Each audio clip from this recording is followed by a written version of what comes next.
that he decided to cross the border into East Pakistan without any orders, risking death and without the fear of getting court-martialed.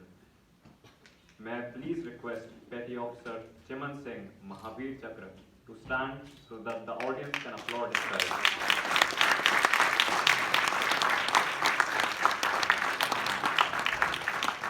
We are also honored to have Commander Vijay Kapil, Veer Chakra amongst us, who was Petty Officer Chiman Singh's comrade in 1971.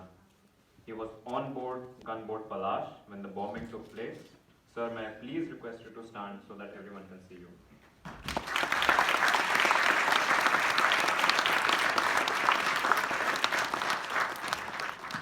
Most Honorable General Sharma sir, ladies and gentlemen, boys, girls, indeed, pleasure to be among you. I just want to reveal the story of what the Navy was involved in it. In April 71, there were 8 sailors of Pakistan Navy who were undergoing a submarine training in Toulon in France. They rejected their submarine and asked asylum in India. They contacted Indian mission in Madrid, and they were brought to Delhi. Delhi, the naval authorities were contacted, and one of our CDO, late Samir Dasa, he was sent to Delhi to just to make the decision or just to plan if they can be of any use. 8 of them were the various branches. Some of them were engineering, or some of them logistic and all that. So there was a plan by the high authorities that yes, we can use them as the saboteurs, and the Indian Navy diving branch in diving school and other fleet CD teams which were conducted with the called Frogmen, and they were contacted, and the team was selected, and among them was Lieutenant Vijay Kapil. Then he just returned from UK after completing his course of Marine Clearance Diving Officer. So we were asked to be drafted, to be sent to Calcutta, and in Calcutta we waited for a couple of days. Nobody knows what's the matter, what for we are here, there's no diving task or anything of that kind. So lately it was said that yes, we are going to train some of these lads from East Pakistan in saboteurs, in underwater frogmen task. So the recce was on, and the place was chosen near Plassey. You must have heard the Battle of Plassey. It's in West Bengal, Nadia district, and the camp was set for that, and the army offered us the logistic support and all that. So on the river of Bhagirathi River, which of course we need a river or some sort of water ponds to train them in swimming and all that. So the lads were sent to refugee camp. If you see, they're all refugee camps all over the Indian borders. If you go for by aerial and a lot of refugees, mostly Hindus, were entered India. So we went to various camps for refugees to just select or recruit the lads from East Pakistan, Bengalis, and the main criteria was just to see whether they are to be good swimmer, and there was a bit of language problem, so they are a bit educated. And most of them, you'll surprise, they were all college-going medical students, engineering students, and all that. So in the first attempt, we recruited about 100 plus, and we brought them to Plassey and start recruiting them, start training them. We trained them in underwater swimming,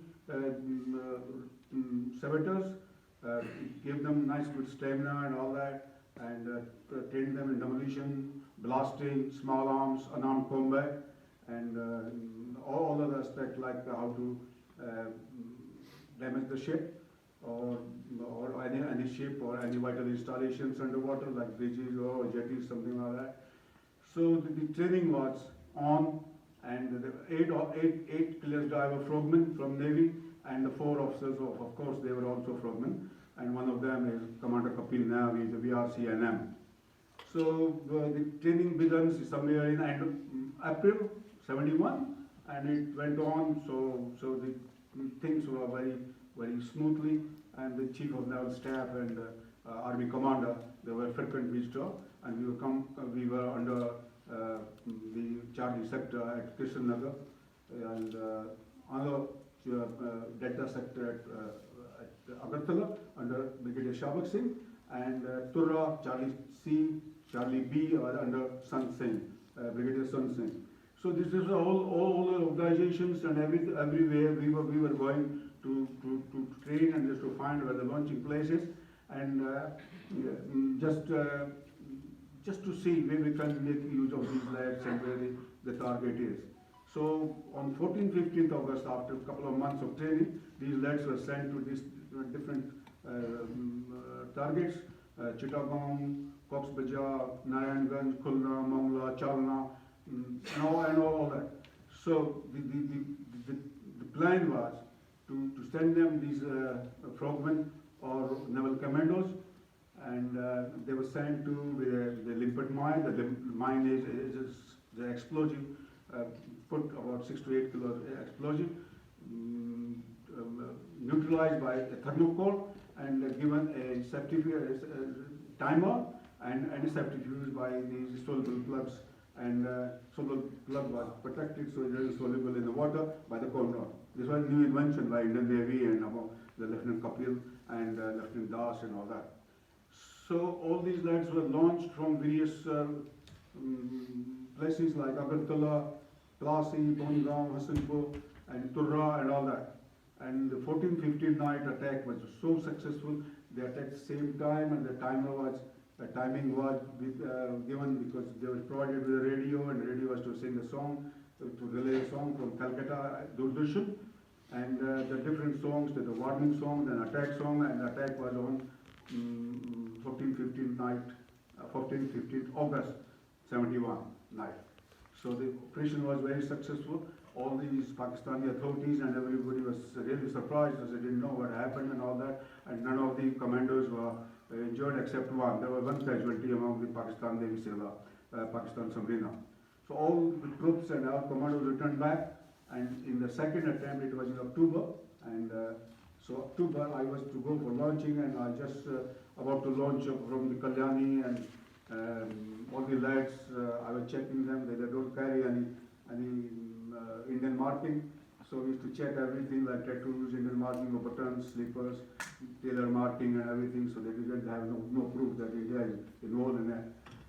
And while launching, some of the lads said, and we were surprised to know that all these people there were about 10 million refugees who came to India, and mostly majority of them were Hindus, and all these Hindus, boys, girls and old ladies, and some of the old ladies were left behind because they couldn't make it to back India. So you can see these ladies were just picking up firewoods on the river bed, on the river where they were trained, and there are pretty stories about these massacre and genocide by Pakistan Army. And so I was launching, and they said, some of them said, so why don't you come, you'll enjoy. It was in my mind to go, and it was everybody's mind that we should be allowed to go in operation, and we can do much better to lead them. But the government of India policy was not to send personal. So I was not allowed, but I just made up mind. I said, yeah, I want to come, yes. And I just came back. I came back about few yards, and I just put my ID and everything, the truck we were launching, we bought it just to launch them, and I just went in there. After walking for about 10 to 12 kilometers, I realized that's what I did. I didn't do this. This is nothing. This is a very bad vision I have taken, because without order or without order of this, my government or my superiors, I'll be treated badly, no pension, or in case I die, and I'll bring my bad name in case I'm captured, and Pakistan will put me on the media or whatever those days.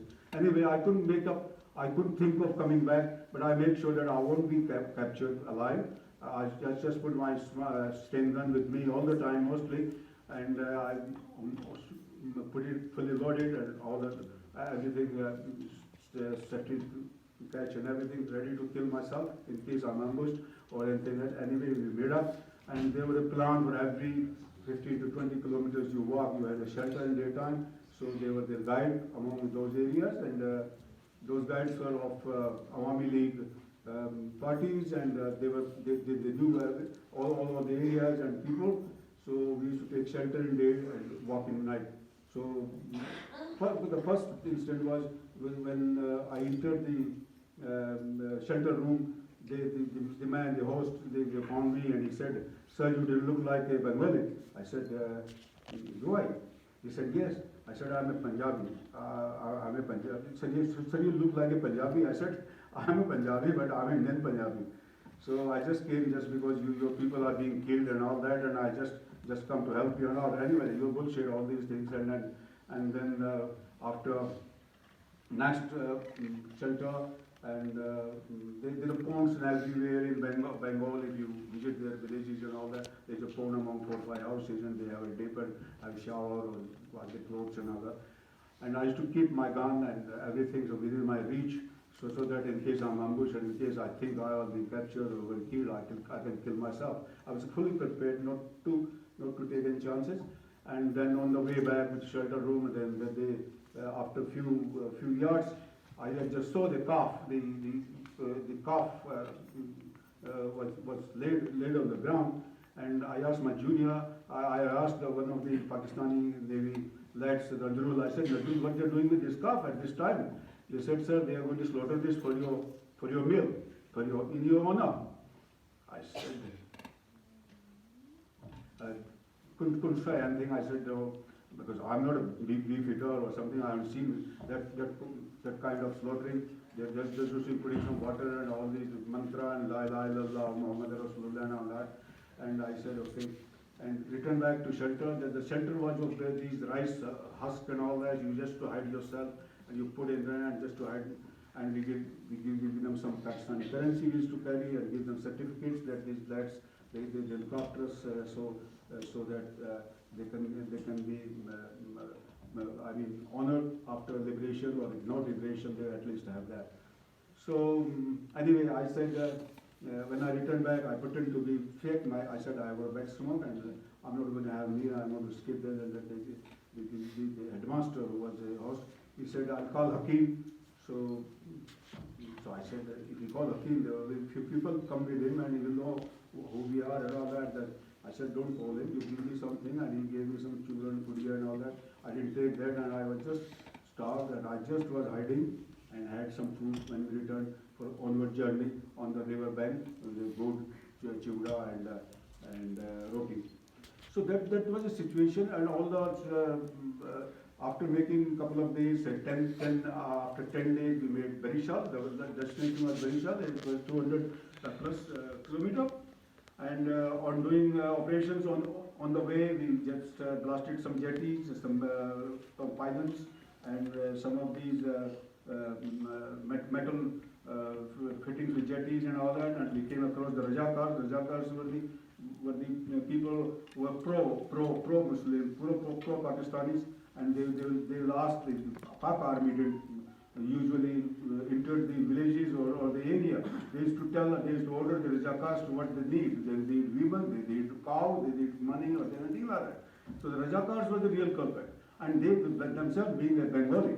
They were doing all this. They looted almost all the refugees or Hindus. They looted themselves. They looted Hindus, their own people. So on making, we reached Barishal after 10th or 11th days after making 200 plus walk. And on staying, we saw some targets, being a barge who were carrying some ammunitions and rations for the Pak army and other kind, because it's all shallow nalas, it's shallow rivers. Depth around 5 to 10 feet deep.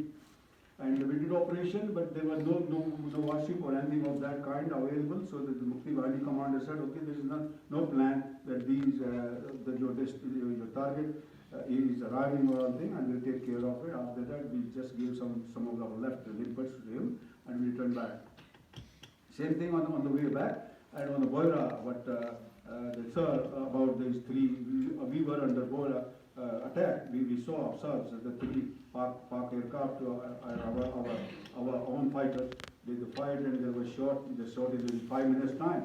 So we surrendered to the Indian Army, 22 Rajput Regiment, and the Rajput Regiment they arrested us, and we were under our air attack, and we used their what do you call them? We used their tunnels. They are there. So when the siren was there, so all these 22 Rajput lights and all that, they came and they pulled us by foot. And he said, गाड़ा गाड़ा तुम हमारे खोदे हुए मोर्चों में आ गए. गाड़ा मीन्स मुसलमानों को कहते हैं गाड़ा, और मुसलमान in our language Haryana, and most of the troops were from Haryana, Gujars and all that Rajput. So I was listening, and because I knew their language and all that, Mukti Bhai, and we were all in lungis and all that, and they pulled us, and we were standing in open air, and we could see the dog fight. And in IAF didn't take almost not more than 5 minutes, because just we were watching and they were shot. And the Indian troops and Indian army was watching, and just put all the jongas and everything just to capture those pilots and all that, those who were ejected. So it was all over. We reported back to, and the CO 22 Rajput, Colonel Gopal Singh, Lieutenant Colonel Gopal Singh, he just made signal to Fort William that CC, Naval Padapsa, and his diver, and so the CSO knows, the Chief Staff Officer knows that I was missing, and I was reported that my staff officer told him that CC is missing. And he said, okay, you come back, no problem and all that. Whatever it is, he was informed, and he said, okay, give them all the breakfast and everything, and just make sure that you give them some transport and food and all that, and send them to Fort William. Anyway, we reported Fort William, and we was transferred to Plassey, to our base camp, and my commander, the camp boss, Lieutenant Commander Martis. May I please request to finish early? So yeah, just a minute. And he took me to Brigade Commander Goraya, and Brigadier Goraya said, no, he used to go through all these military intelligence clearance, debriefing and all that. I was put under military intelligence for clearance and all that. I was put in Fort William Military Intelligence Unit. I was not allowed to go. I was just under open arrest. They won't allow me to go to theatre or anything, bar or anything like that. So I was strict, and the morning to evening, they just debriefed me, and I said, and after a couple of days, few days, I said, Major, I'm fed up. What do you expect from me? There are funny questions, like you don't like to hear them. Anybody of you from Pakistan, and you're the family and Muslim, you're married and all that. And I said, what do you expect from me? I'll accept that. So anyway, he said, no, we are not expecting or any fouling or anything like that, but we suspect, because what make you to go 400 kilometers just to fight for what? Without order. Here we go, even I am transferred for temporary for a couple of days. I feel silly excuses that my son, my mother, this is there, and I try to avoid. What way? So anyway, what happened? I was in Calcutta. I was under open arrest, and the Indiraji in Calcutta, and the war was declared. And after declaration, Lieutenant Kapil, who is among us, he came down to military intelligence and authorities, and he said, I've come to take CC with me. And they said, okay, we have cleared him, all clear, everything confirmed, you can take him. I was taken to a boat to the Hasnabad, where the two or three fortress boat of Calcutta was converted into tugboats and mine laying, and the mine was laid, they laid mine, and they were ready for everything. Myself and Lieutenant Kapil, we were the only two who were carrying scuba with us, and the plan was to attack Khulna on that night, that was 10th of that, and we started 6th from Hasnipur and reached Khulna. On the way back, IAF, I appreciate IAF because they don't leave anybody out. They even bombarded us, and we were injured. And we made, and the ship was abandoned. They caught fire, our mines and everything was sympathetic explosion. They start busting and caught fire. We were all injured, very badly injured. I was on the deck. I was manning LMG and all that. I could see the Pakistan army. They just put all these L60 or anything on those buildings, and we abandoned the ship. The two of the ships were sank, and most of people that were strapping, they were coming back around there, aiming first with the rockets, then with the guns, and we made it. Anyway, we made it. Very badly injured. I made sure collapsed, and my leg won't take.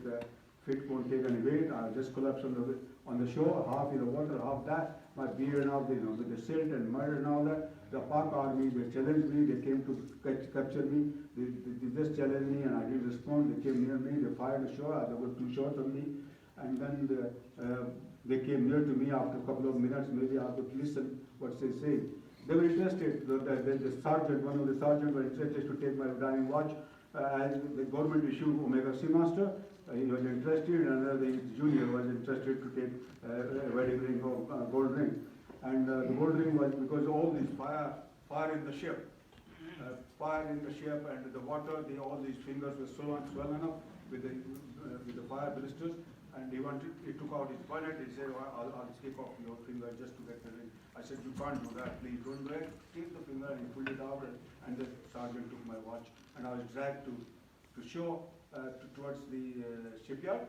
And in the middle of the road, when there was another siren of air raid, they left me in the middle of the road, and next day I found myself to be a dark room with the other two legs of my board. The one I was commanding, Lieutenant Mitra, and one engineer officer, Lieutenant Natu, and three of us were the prisoner of war. And of course, it was almost 5 or 6 days, no heat, nothing of that. No, I think I was given a first aid, and the doctor he next came. He said, "I'm sorry, we have enough surgical and medicines with us, and we are just running around, so we can't do much and all that. Anyway, we were lying on the floor and everything." So no heat, no shade, no urine, nothing of that for 5 days. And then later on, the Indian Army, the gate opened, it was all blackout. And on 16th morning, I saw the Indian Army green uniform, general. He entered with his staff and all that. And I'm sorry, that's the way this area we released on 16th. I lifted to Barakpur, and from Barakpur, we were sent to there. That's my story. Anyway, thank you very much.